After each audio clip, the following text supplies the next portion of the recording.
morning to all of you. Welcome to my YouTube channel Paramount English Study with Rajan sir. Here I have brought here new topic, new video for you. This is the topic actually very interesting. So let's see here what is the topic of the day. Hello viewers, welcome to my YouTube channel Paramount English Study with Rajan sir. I am Dr. Rajan Kumar Srivastava. Once again I am here with a new video.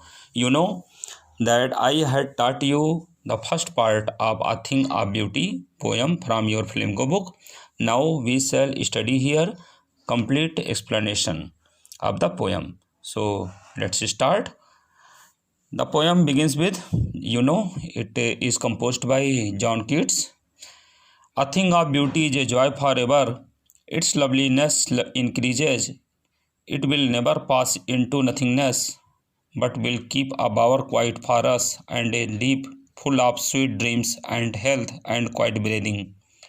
It means the poet wants to say anything that is beautiful provides us an unending, everlasting and eternal joy.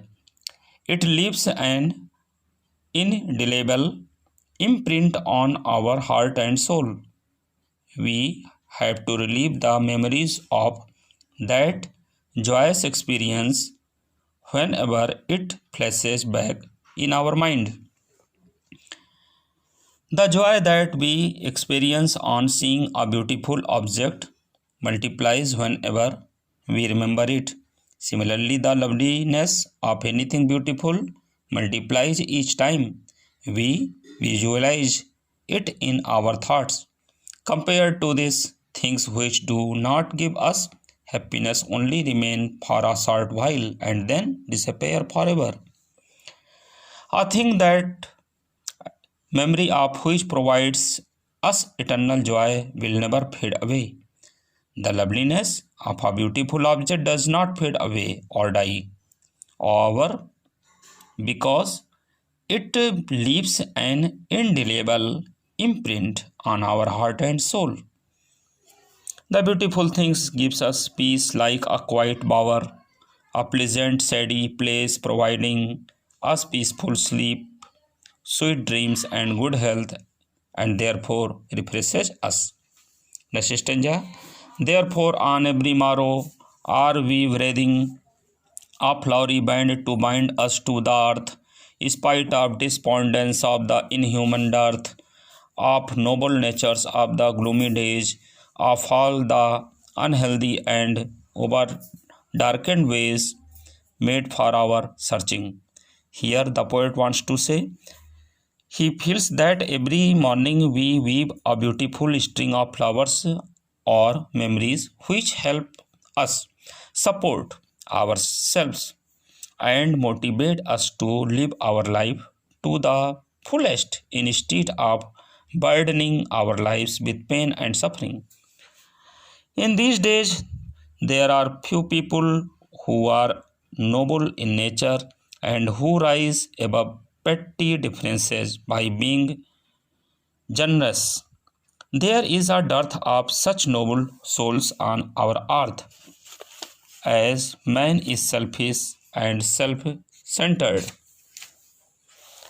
The unhealthy and over-darkened ways refer to the trials and tribulations of life, the selfish and jealous methods we adopt to achieve our goals. Next stanza.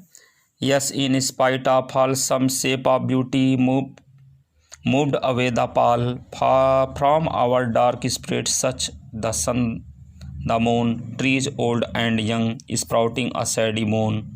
For simple sheep and such are daffodils, with the green world they live in and clear rills, that for themselves a cooling covert make against the hot season, the mid-forest break, rich with a sprinkling of fair musk rose blooms, and such too is the grandeur of the domes we have imagined for the mighty dead.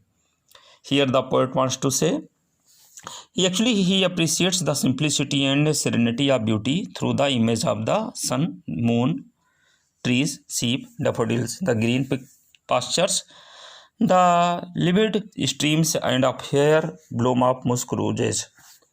The tree bears the heat of the sun to give shade and coolness to anyone who seeks shade and rest under its branches. Its greatness is a degree greater because it gives shade not only to the mighty ones but also to the simplest of the animals such as sheep. Here, simple sheep symbolizes sheep and lamb are envisioned as symbols of innocence and serene beauty. Jesus Christ was a shepherd and was surrounded by his flock of sheep, his followers. Keats has made special reference to the sheep as symbols of divine beauty. Beauty of nature is at its best in the lush green surroundings of meadows and pastures which provide support to all plants and animals. It is in his green world that all living creatures find true happiness and joy.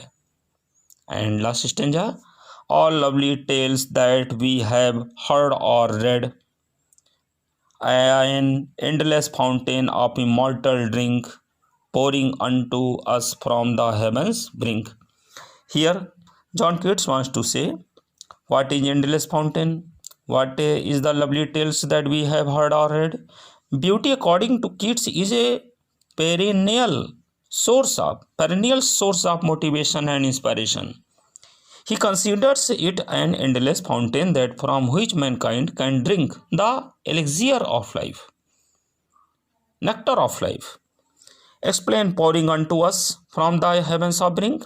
Beauty has been showered upon us from the heaven by God as the greatest gift to man. This eternal and everlasting beauty is a perennial, permanent source of gaiety, happiness, which is eternal and everlasting. So here the poet actually has used several devices. Here he has used bower quit, sweet dreams, wreathing a flowery band, pall, endless fountain of immortal drink, that are metaphors. Noble natures, cooling covered, band to bind, that are alliteration. Flowery bands, shady boon, daffodils in green wood, clear rills, cooling covered, endless fountain of immortal drink, grandeur of the dooms, that are imagery. Simple sheep refers to mankind as Christ is the shepherd, that is the symbol. Transferred epithet, gloomy days, unhealthy and over darkened ways, and hyperbole, endless mountain. Rhyme scheme is here AABBCC. I hope all of you have understood the explanation of the poem. So thanks.